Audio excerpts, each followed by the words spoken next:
This program is rated PG. It contains themes and scenes which may not be suitable for very young audiences. Parental guidance is advised.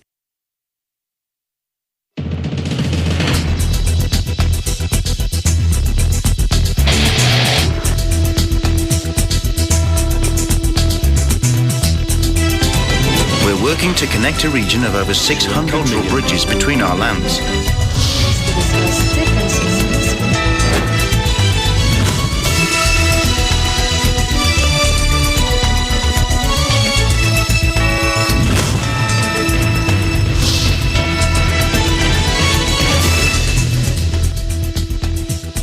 Hello and welcome to ASEAN in Focus. We're coming to you live from Manila and Thailand.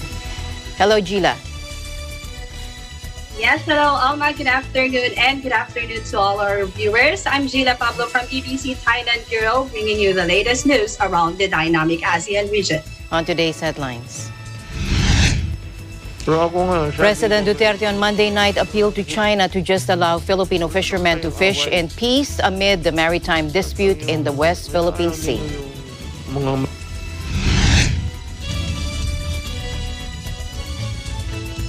A leading Myanmar ethnic rebel army said it had shot down a military helicopter on Monday, a day after a renewed junta crackdown on anti-coup protests left at least 5 civilians dead. Health officials said the highly contagious Indian variant of the coronavirus has reached the shores of Malaysia and Indonesia. And thousands of funnels glinting in the sun stretch into the Sea of Singapore, part of the land-scarce city-state's push to build floating solar farms to cut greenhouse gas emissions.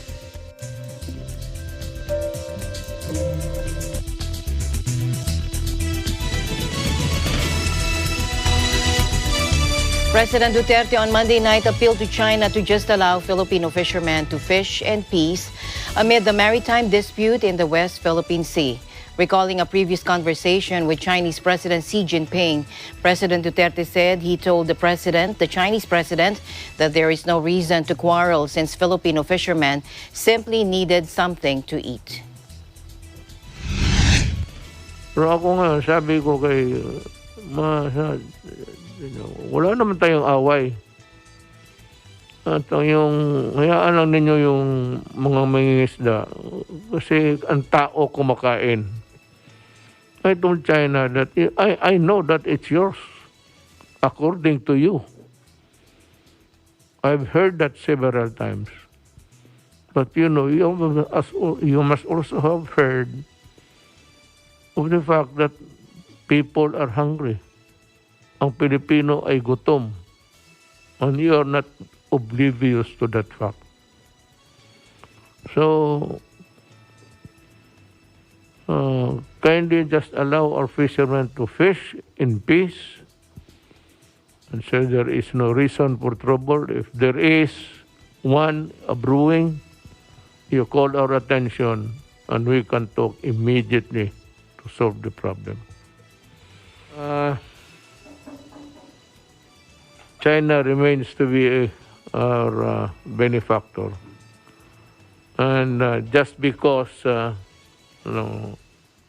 if I may just add something to the narrative, just because we have a conflict with China does not mean to say that we have to be rude and disrespectful. As a matter of fact, we have many things to thank for China for the help in the past and itong mga tulong nila ngayon. President Duterte said he's ready to talk with China in case of any conflict in the disputed territory. Last month, Malacanang denied that the president has an existing verbal fishing agreement with President Xi. The Philippines, through the Department of Foreign Affairs, has filed a series of diplomatic protests already against China over its incursion in the West Philippine Sea. In an interview, meanwhile, with the Eagle News service program, Mata ng Agila recently, retired Supreme Court Senior Associate Justice Antonio Carpio said that China is employing scare and intimidation tactics in the West Philippine Sea and is not really prepared to go to war over its ambitions, since war would be extremely disadvantageous to China. He also described the fight in the West Philippine Sea as an intergenerational struggle that would affect future generations, and said that the Philippines should pursue actions that would lay the foundation for future generations to fight China's bullying tactics.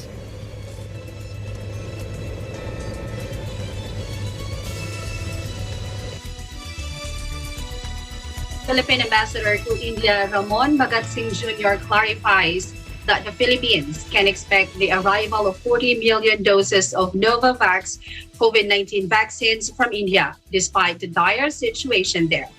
Ambassador Bagatsing assured that there will be no issue in the delivery of vaccines once the regulatory requirements of them are secured, coming from the United States of America and the World Health Organization. He is positive that the Indian government will not make it difficult for the Philippines to obtain authority or approval to export vaccines to our country. Unang-una tungkol sa vaccines po, under negotiations, dalawang vaccine po ang pinag-usapan dito. Ang una yung co-vaccine na nagkaroon na ng EUA from the FDA, and hopefully matapos na yung ibang mga regulatory requirements. We hope that these requirements can be expedited by the regulatory authorities there in the Philippines so that it can be brought there. So 8 million po yung co-vaccine. And once all the approvals are in place, they can send it there within 1 month. Maraming salamat, Ambassador. So ulitin ko lang po, wala kayong impormasyon na maantala yung pagdating sa Pilipinas sa third and fourth quarter ng mga bakuna na manggagaling sa India? As far as the Indian side is concerned, Covaxin, Bharat Biotech, they have given a firm commitment that once all the papers are expedited on the Philippine end, then they can deliver that 8 million. Ang Serum Institute naman, September pa ang kanilang planned rollout, so last part of the third quarter and the fourth quarter. So again, yung mga regulatory requirements coming from the US, WHO, etc. Once that is secured, wala naman issue. And I don't think that the Indian government will give us a hard time getting authority or approval for the export to the Philippines.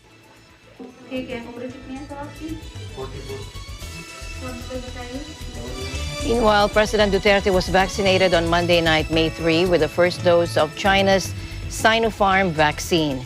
In photos and a Facebook Live video posted by Senator Christopher Bongo, the 76-year-old Philippine leader is seen being vaccinated by Health Secretary Francisco Duque III just before 7 p.m. Senator Go said that President Duterte's doctors chose the vaccine Sinopharm for him. Senator Go also said, according to Tatay Digong, as he calls him, he decided to get vaccinated not only to protect his health from COVID-19, but also to persuade our citizens to also get immunized. As a senior citizen, he's part of those prioritized to be vaccinated. Senator Go advised the public not to be scared of getting vaccinated. The Food and Drug Administration, or FDA, has earlier given a compassionate use license for Sinopharm vaccines. For the PSG members, presidential spokesperson Harry Roque in February said that President Duterte could be vaccinated with Sinopharm, citing the compassionate use license. President Duterte had repeatedly said before that getting the vaccine was the only way for Filipinos to beat the pandemic.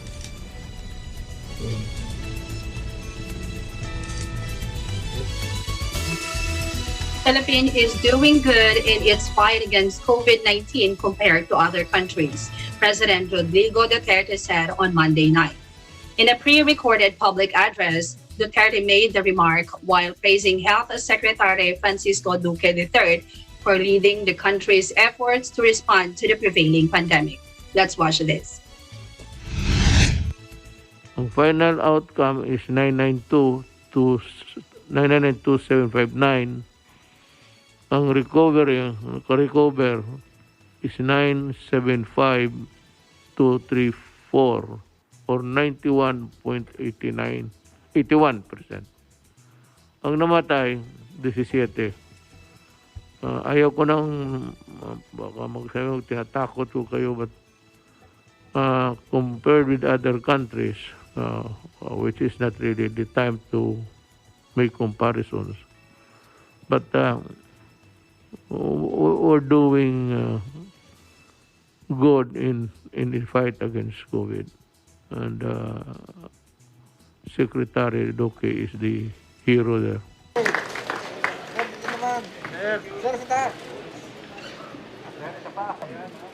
He is also optimistic of the government's procurement of vaccines from different manufacturers. He, however, expressed hope that vaccines acquired by the country would also be effective against new coronavirus variants. Duterte urged the country's scientists to rise up to the challenge of learning more about the new strains of the virus.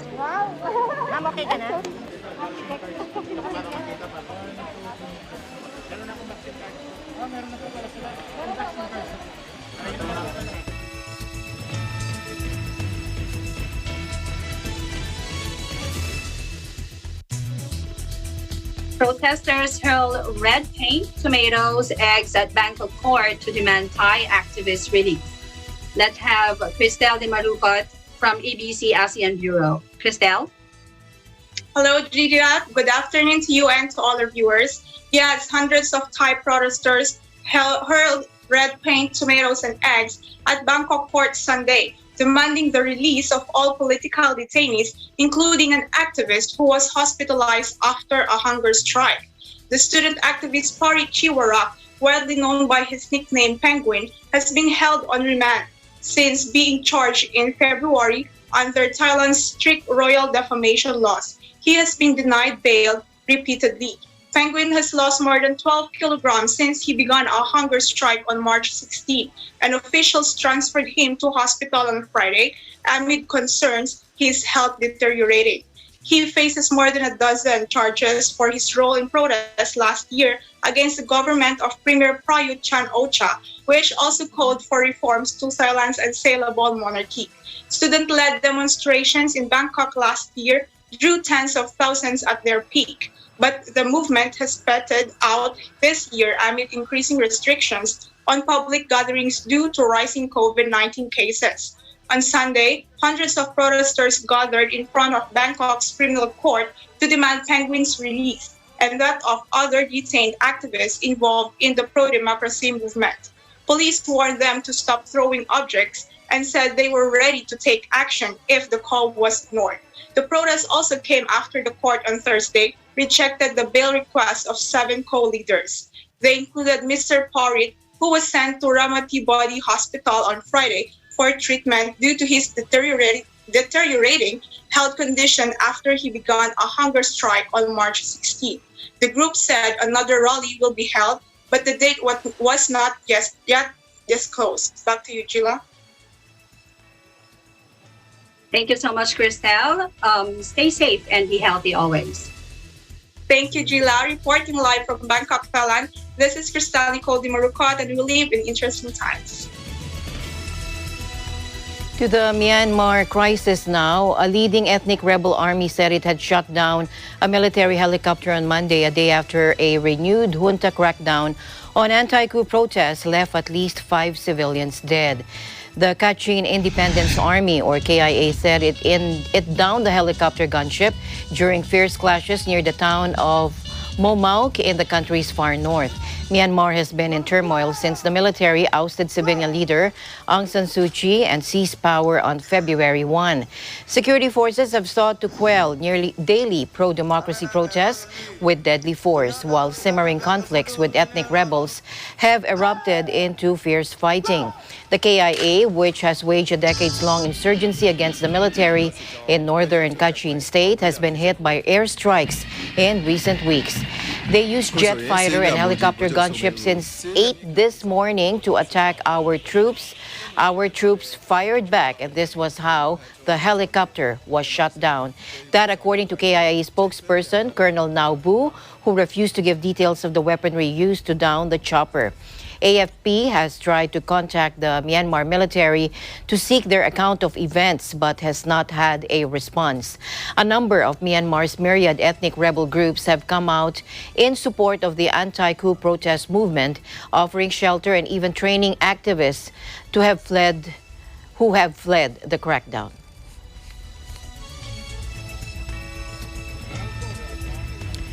Staying in Myanmar, the deposed civilian leader Aung San Suu Kyi completed a third month under military-ordered house arrest on Saturday, a period marked by scattergun criminal charges and apparent isolation from the chaos engulfing the country.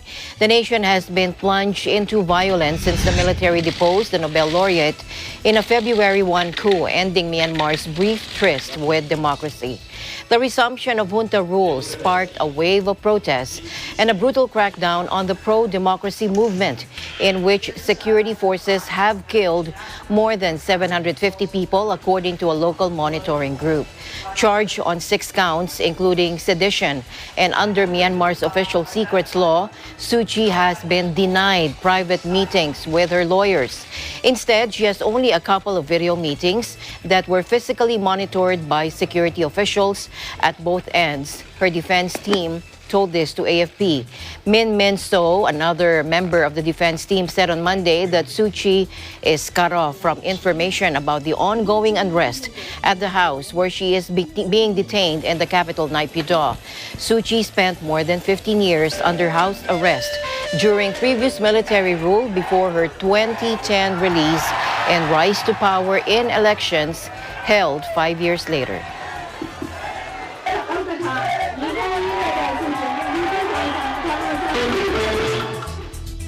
Staying in Myanmar, the Department of Foreign Affairs on Monday welcomed the United Nations Security Council's strong support for the Association of Southeast Asian Nations' positive and constructive role in helping to peacefully solve issues in Myanmar.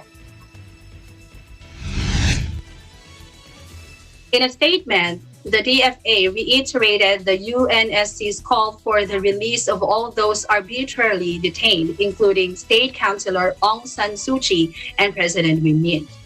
I quote, the department also expresses its support for the work of Ms. Christine Schraner-Burgener, Special Envoy of the UN Secretary General on Myanmar, the DFA said.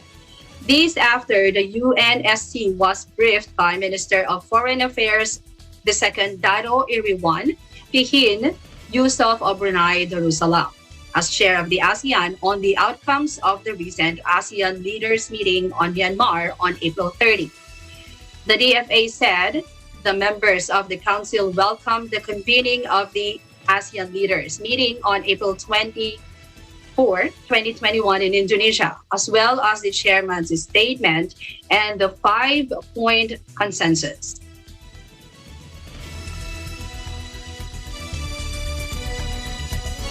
And here's the press briefing by Vietnam as president of the Security Council for April. Let's listen in.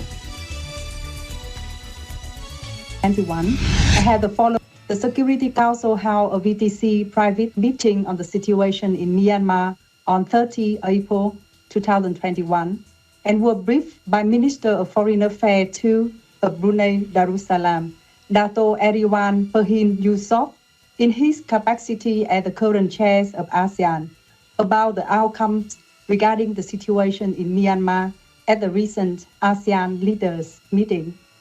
The special envoy of the Secretary General on Myanmar also briefed the Council on her ongoing visit to the regions and the latest situation on the ground. The member of the Security Council reiterate their strong support for ASEAN's positive, constructive role in facilitating a peaceful solution in support of the people of Myanmar and commends ASEAN's continued effort to engage with all relevant parties in Myanmar. The member of the Security Council welcomed the convenings of the ASEAN leaders meetings on 24th April 2021 in Indonesia and welcomed the chairman's statement and the 5-point consensus reached. They encourage continued ASEAN leadership in this endeavor. They underline the importance of ASEAN call for an immediate cessation of violence and called for implementations of the 5-point consensus without delays as a first step toward a peaceful and sustainable solutions through constructive dialogue. They also wished for an early visit by the ASEAN Special Envoy to Myanmar. The members of the Security Council underlined their full support for the work of the Special Envoys and welcome her ongoing visit to the regions. They encourage complementarities of her work to the work of ASEAN. They hope she would visit Myanmar as soon as possible. The members of the Security Council reiterate their deep concern at the situation in Myanmar following the declaration of the state of emergency imposed by the military on the 1st of February, and reiterate their support for Myanmar's democratic transitions. They call once again for the release of all those arbitrarily detained, including State Councillor Aung San Suu Kyi and President Win Myint. They repeated all of the calls in their March 10th PRST and the February 4th press statement. The members of the Security Council reaffirmed their strong commitment to the sovereignty, political independence, territorial integrities and unities of Myanmar. They stress that they continue to monitor the situation closely and remain actively seized of the matters.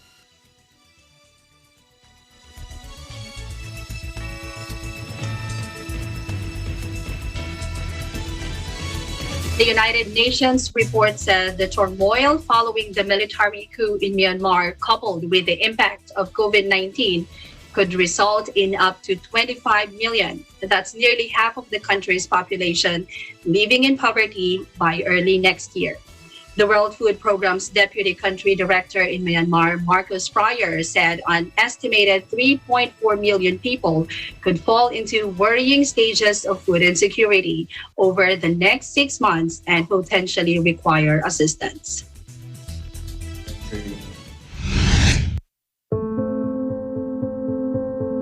It's been a very difficult few months for many people. Significant out-migration from Yangon in particular, but also that many of the factories are currently closed or operating at a very low level, that the port is operating at a very low level as well, and the banking system is semi-paralyzed. With the political crisis now thrown on top of this, we are even more concerned, and particularly now looking at urban areas of the country. WFP has estimated that over the next 6 months, as many as 3.4 million people could fall into worrying stages of food insecurity. The lesson is that we live in precarious times, and we need to be thinking about how the poorest of the poor are putting food on the table on a day-to-day basis.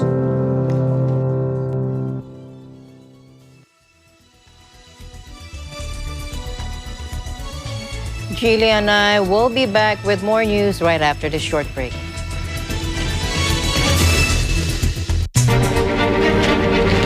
It's time to take one step further and face the impossible.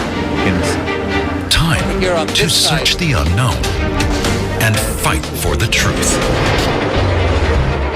Time to overcome boundaries and connect the world. It's time for DW News. Mapupuno ng saya, impormasyon at inspirasyon ang hapon mo sa Afternoon Power. Handog sa inyo ng Net25. Sasabay sa inyong tanghalian ang inyong Happy Time Barkada at 12 noon. Alamin ang mga pangyayari sa ASEAN nations, ASEAN in Focus at 2 p.m. Ang inyong paboritong awit komentaryo kasama si Leo Obligar sa Piskante ng Bayan. At mga balita sa iba't ibang panig ng bansa, hatid sa atin sa Aguila Probinsya. Siksik ang hapon mo mula Lunes hanggang Biyernes, ang inyong Afternoon Power sa Net25.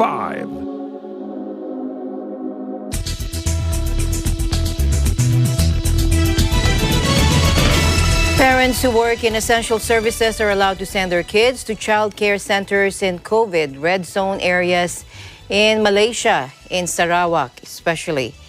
Now, State Welfare, Community Wellbeing, Women, Family and Childhood Development Minister Datuk Seri Fatima Abdullah said that her ministry has given the green light to those centers that have applied. On April 19, the Chief Minister, Datuk Patinggi Abang Johari Openg, announced the closure of all schools, universities, colleges, and child care centers and kindergartens and COVID red zones in Sarawak for 14 days, effective April 20 to May 10. Now, she said child care centers are required to apply to the ministry if they only accept the children of frontliners. She also said that of the 78 applications received from child care center operators, 65 have been approved as of April 30. Fatima said the rest were rejected because 11 do not care for the children of frontliners, while the remaining center is not registered with the ministry.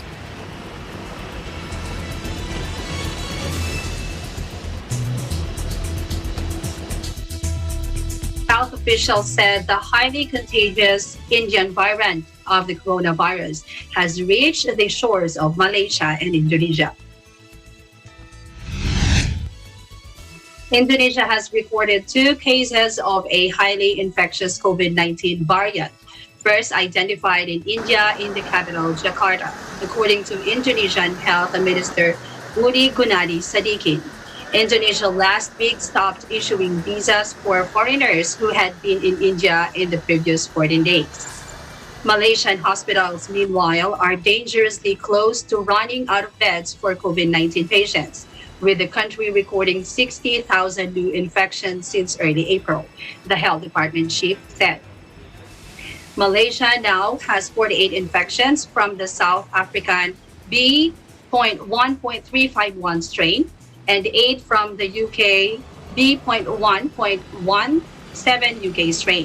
Noor Hisham also said that 70% of beds in the critical COVID-19 wards at state-run hospitals are occupied. The number of non-COVID-19 beds are also 88% full. Malaysia reported 2,500 new COVID-19 infections on Monday and 18 virus-related deaths. The country has now reported a total of 417,512 COVID-19 cases and 1,551 pandemic deaths.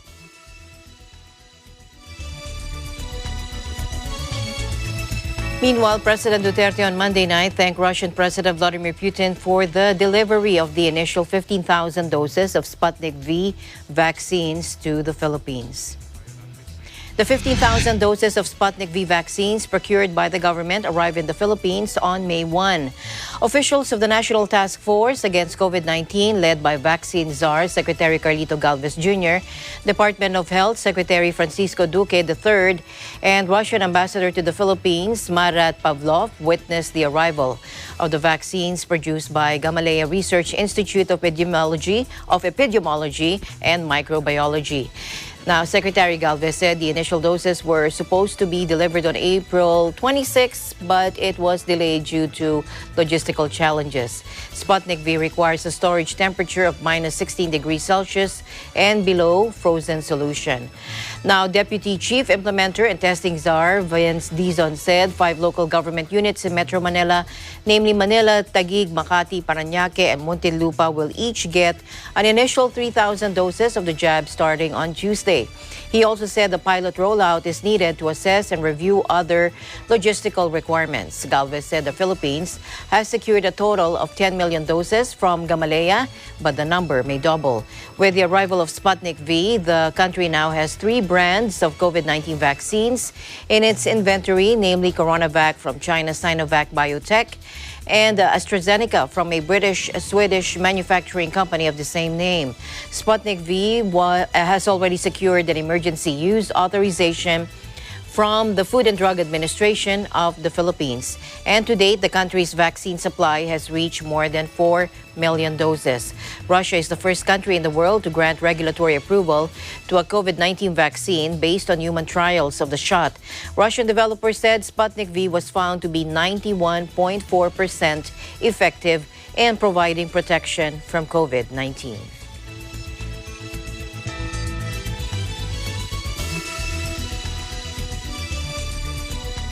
Amid COVID-19 restrictions that ban the bulk of cross-border movement, Malaysia and Singapore have decided to allow their citizens travel between the two countries on compassionate grounds from May 17. According to a joint statement by foreign ministers of the two countries on Sunday night, travel would be limited to attending funerals or being with those who are critically ill. I quote, this agreement provides a framework to facilitate travel between the two countries for compassionate and emergency reasons. That's according to the Malaysian Foreign Minister Hishammuddin Hussein and his Singaporean counterpart, Vivian Balakrishnan. The former was on a 2-day official visit to Singapore. The two sides have agreed on procedures and entry requirements for the visits, and further details will be provided by the respective authorities. The ministers also agreed to continue talks on border reopening measures. Balakrishnan said the scheme is needed because of the extensive ties of kinship between Malaysia and Singapore.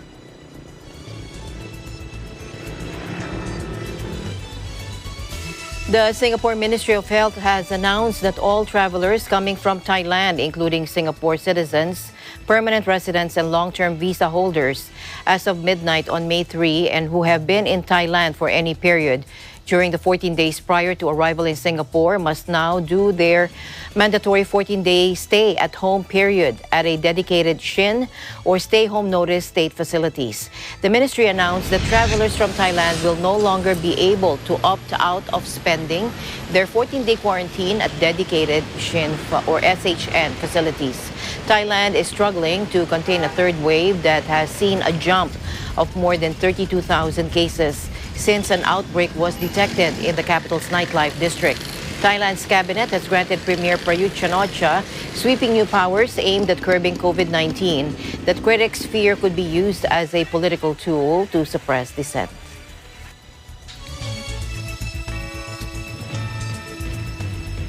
A pair of social media influencers will be booted from Bali over a prank video that featured one sporting a paint-on-virus mask that broke COVID rules. Authorities on the Indonesian resort island said Friday that they would deport U.S.-based Taiwanese YouTuber Josh Pallerlin and Russian influencer Leia Se over the stunt that went viral. In the video, Lin expresses surprise that few people seem to notice Se walking around a Bali supermarket with a painted-on blue mask. She applied the makeup after store security initially turned away the maskless Russian. The clip sparked outrage in Bali, where virus cases and deaths have been climbing. Now, Lin, 32, who regularly posts prank videos to his 3.4 million subscribers on YouTube, has already deleted the clip and apologized. Lin said in an online apology, quote, I made this video to entertain people because I'm a content creator and it is my job to entertain people. However, I did not realize that what I did could actually bring a lot of negative comments, he added. Foreigners can be hit with a fine of 1 million rupiah or $70 for not wearing a mask in Bali and face deportation for the second offense. But authorities decided to boot out the pair for their prank.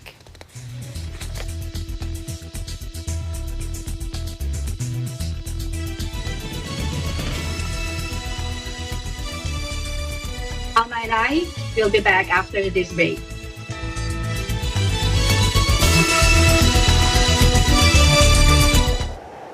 Innovation, digital disruption, globalization. Startups, micro, small, and medium enterprises, as well as large corporations, all face interesting challenges in the market today. Peek into the world of exciting opportunities and partnerships to drive growth with the latest business news and information. We are open for business. Your weekly dose of entrepreneurial inspiration to update you on the latest developments in the world of business. Get up close and personal with CEOs and thought leaders to help you discover valuable insights, sharpen your instincts for smart decision making with the latest markets and economic trends, disruptive ideas, global innovation, social entrepreneurship, and other leading-edge business ideas. Join the conversations to create a more vibrant environment for entrepreneurship. Catch Open for Business, from vision to action.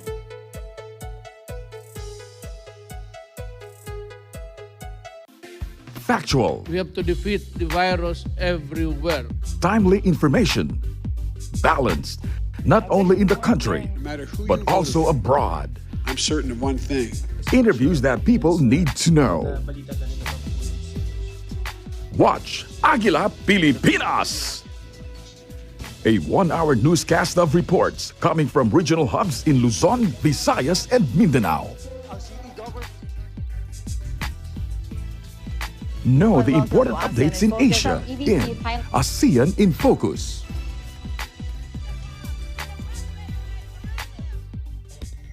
Track the latest stories in the provinces in Agila Provincia.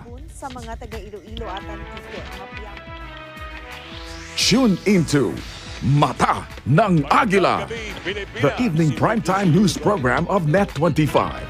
Balanced and objective, Mata ng Agila covers national and international issues, tackles news on business, health, science and technology, entertainment, sports and human interest features, and current events. And Eagle News International delivers the latest global reports, impartial, accessible, and up-to-date. It brings to fore EBC's rich international scope and access to valuable information streams. Well, thank you to thank our health outdoor. Catch these programs on Net25. You can also watch our news programs through eaglenews.ph and Eagle News Facebook page and YouTube channel.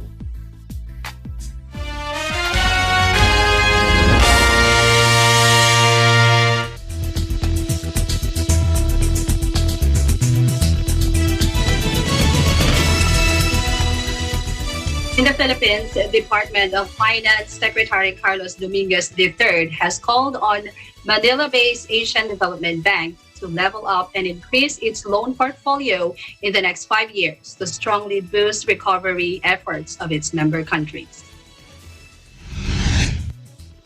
Asked about his insights on how the ADB can further support its member countries, Dominguez said the multilateral lender, being the largest and most experienced development institution in Asia Pacific, cannot effectively help its members if it will maintain a business as usual approach. He said the lender must continue reinventing itself and realigning its programs to meet new realities and to stay relevant amidst the fast-changing landscape. Dominguez said the pandemic provides a venue for the lender to continue to demonstrate that it has indeed become a more responsive, agile, and flexible institution as envisioned in its Strategy 2030. Aside from having access to funding support, he said countries also need to accelerate the utilization of digital technologies and artificial intelligence while expanding investments in renewable and clean energy to cement a sustainable recovery.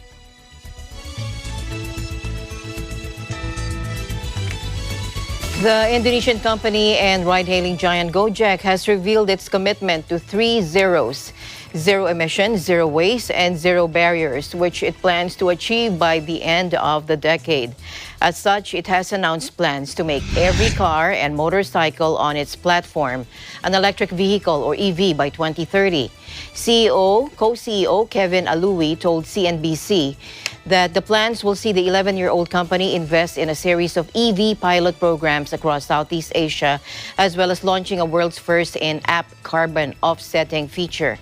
However, Alui said the plans would also require external support. CNBC reported that in addition to the company announced a series of social mobility initiatives, including establishing an employee-led council to push corporate diversity, equality, and inclusion programs, as well as helping micro and small businesses digitize. It also pledged to only partake in gender-diverse panels for speaking events. Now, the plans were announced on Friday in the company's first sustainability report, which details the company's environmental, social, and governances, or ESG targets. The goals are to be disclosed and reviewed annually.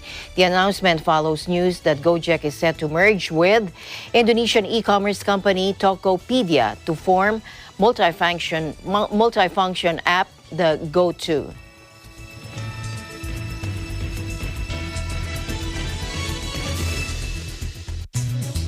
2,000 Filipino workers in 2 American military bases in Afghanistan will soon be rendered jobless as the U.S. and NATO alliances start withdrawing their military forces from Kabul. Non sparerà ancora. The Filipinos' role in America's war of enduring freedom comes to an end as some 2,500 American troops leave Bagram and Kandahar starting May 1. The phase pullout is expected to end in September 2021. That end coincides with the 20th anniversary of the 9/11 attacks, blamed on Islamic extremists led by Osama bin Laden, who had found sanctuary for years in Afghanistan. The U.S. and NATO forces have had a presence in Afghanistan for almost 20 years. At its peak, their joint presence numbered 120,000 troops. Recruitment consultant Mani Gheslani says the alliance's withdrawal signals the end of the OFW's presence inside the 2 military bases, where for almost 2 decades, they were the highest paid group of Filipino migrant workers. Filipinos working inside U.S. bases in Afghanistan will be slowly returning to the Philippines, Gheslani said, following the U.S. military's withdrawal. Gheslani said the remaining Filipinos in Kandahar will leave this week as the base ends all military operations by May 1, 2021. In Bagram, many civilian contractors have also started packing up, including the rest of the OFWs. A few hundred Filipinos will also lose their jobs within the NATO bases, as NATO Chief Jens Stoltenberg said the alliance had agreed to withdraw roughly 7,000 forces in Afghanistan, matching Biden's decision to begin a final pullout by the 1st of May. The OFWs have been working in Bagram and Kandahar almost as soon as the U.S. started its war against the Taliban in 2003.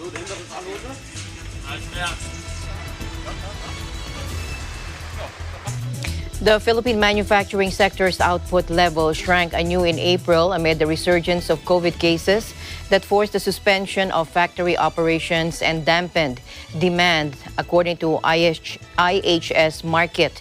The international think tank said on Monday the Philippines Purchasing Managers Index, or PMI, declined to 49.0 in April from 52.2 the previous month, which indicates a marginal contraction in the local manufacturing industry's operations conditions. IHS Markit noted that this is the first time the headline index dropped below the 50 neutral level after 3 consecutive months of growth. A country's PMI determines the health of its manufacturing sector and is calculated as a weighted average of 5 individual subcomponents readings below 50. And it shows below 50 show deterioration in the industry, while readings above the 50 threshold signal growth in the manufacturing sector. IHS Markit economist Shreya Patel said tightening restrictions led to another round of factory and business closures, with output particularly hard hit. The decline in employment figures also continued into the second quarter, she added.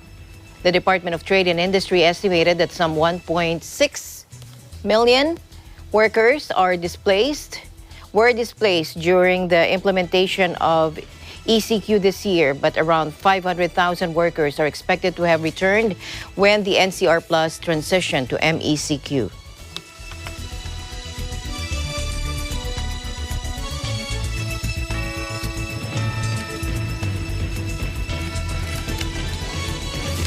ASEAN in Focus will be right back. Stay tuned. Tawagin na natin ang pinakagwapo na pagkagwapo, ladies and gentlemen. Let us all welcome Victor Wood! Nagustuhan nila Derek at Sir Orly yung performance nyo. Kaya sa next episode, mag-partner na kayo. Record ka ang sarili mong album.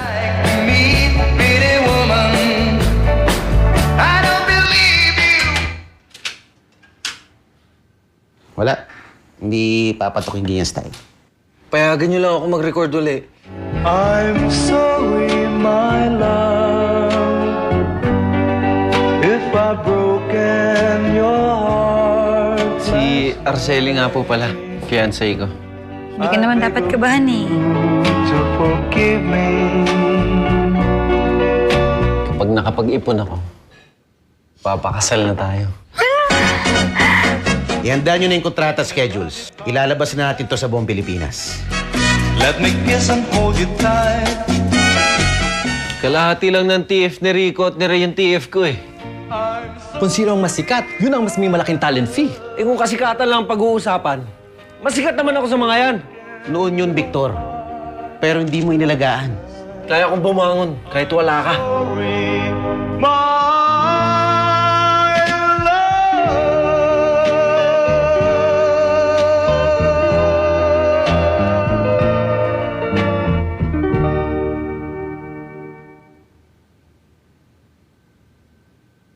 Hey there, Arnie Aquino here at Hatley Castle, one of the filming locations for the X-Men series.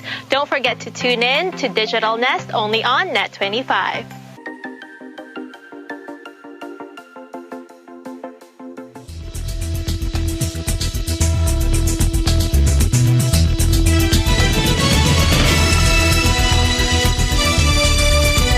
The numbers of home workers around the world have been swelled by the COVID-19 pandemic, putting a fresh focus on the need for employers to ensure that their employees are working in a safe environment. Take a look.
Thousands of panels glinting in the sun stretch into the Sea of Singapore, part of the land's scarce city-state's push to build floating solar farms to cut greenhouse gas emissions.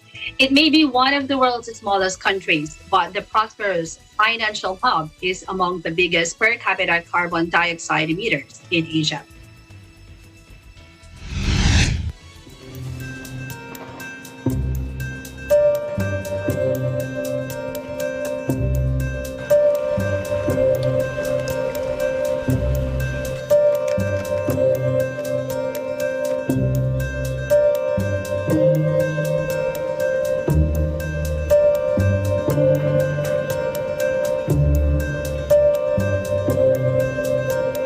After exhausting the rooftops, the available land, which is very scarce, the next big potential is actually our water area. And we have got many reservoirs in Singapore that we can do floating, dual use, floating and reservoir at the same time.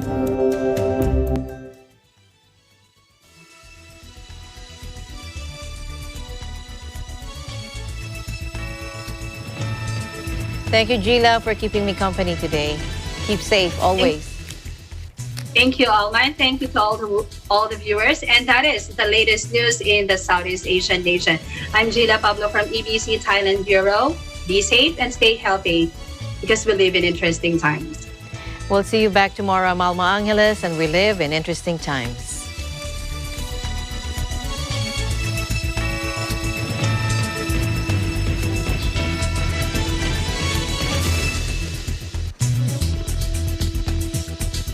You must also have heard. Camera.